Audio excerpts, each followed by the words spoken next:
বিসমিল্লাহির রহমানির রহিম। আজকে আসলে আমাদের মুহূর্তটা খুব আনন্দের হওয়ার কথা ছিল, কিন্তু দুঃখের বিষয় আপনারা জানেন যে গতকাল থেকে আমি নিজেই বিব্রতকর অবস্থায়, কারণ আপনারা জানেন এই বাংলাদেশ চলচ্চিত্র শিল্পী সমিতির নির্বাচন 2024-26-এ আমি কার্যনির্বাহী সদস্য হিসাবে নিপুণ আক্তার এবং মাহমুদ কলির প্যানেল থেকে নির্বাচন করেছিলাম এবং নির্বাচনের সকালবেলার যে একটি দৃশ্য আমি চোখে পড়েছিল, সেখানে আমি স্বপ্ন দেখেছিলাম বিজয়ী হয়ে শিল্পী সমিতির জন্য কাঁধে কাঁধ মিলিয়ে কাজ করব এবং সেই শিক্ষাটি আমাকে দিয়েছিল চিত্রনায়িকা নিপুণ আক্তার। তিনি যেভাবে বরণ করে নিয়েছিলেন, পিতা সমতুল্য বলেছিলেন ডিপজল ভাইকে, মিশা ভাইকে, সেটি আমাকে অনুপ্রাণিত করেছিল, কারণ আমি নতুন শিল্পী, চলচ্চিত্রে আমি নতুন মানুষ। সিনিয়রদের কাছে শিক্ষা নিয়ে আমি সামনের পথ এগিয়ে যাব, এমনটাই কিন্তু আমি প্রত্যাশা করি।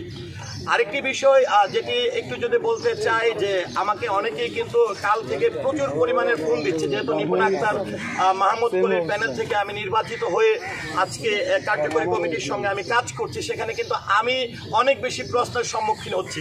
হয় আমি স্বার্থপর, না হয় রিটকারী স্বার্থপর, কারণ রিটকারী নির্বাচনকে প্রত্যাখ্যান করছেন 1 মাস পরে এসে।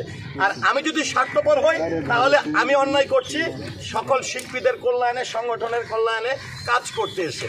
তো এটি বলার একটি অর্থ হচ্ছে যে দেখুন, আজকে আমি যেহেতু একটি কমিটিতে ছিলাম, যদি রিট সম্পর্কে বলতে চাই সেটি বলবো 21 জন।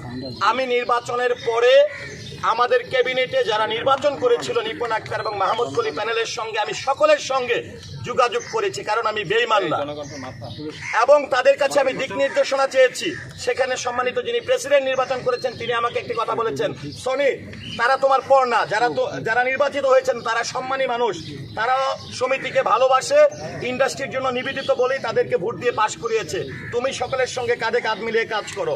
তো আমি সেটা মাথায় রেখে আরেকটি জিনিস আজকে আমি বলতে বাধ্য হই, আমি নিপুণ আক্তারকে একটি মেসেজ দিয়েছিলাম যে আপনি আমার বড় বোন, আপনার প্রতি বা আমাদের প্যানেল থেকে যারা নির্বাচন করেছে সকলের প্রতি শ্রদ্ধা রেখে, সম্মান করে আমি সংগঠনের জন্য শিল্পীদের প্রতি শ্রদ্ধা রেখে কাজ করে যাব। তিনি আমাকে সর্বশেষ, আমার মোবাইলে সেই মেসেজটি আছে, তিনি আমাকে মেসেজে বলেছেন নির্বাচন শেষ, সব শেষ। মানে আমরা যারা একসঙ্গে নির্বাচন করেছি তাদের সঙ্গে বিচ্ছিন্ন, সেই মেসেজটি কিন্তু আমার মুখের কথা না, সেই মেসেজটি কিন্তু হোয়াটসঅ্যাপের মেসেজটি কিন্তু আছে।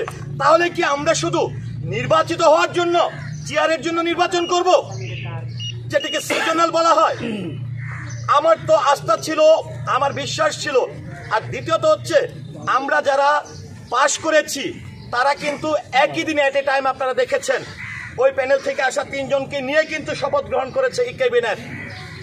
তারা পারত যে আমরা 18 জন সংখ্যাগরিষ্ঠভাবে পাশ করেছি, তারা আসলে আসুক, না আসলে নাই।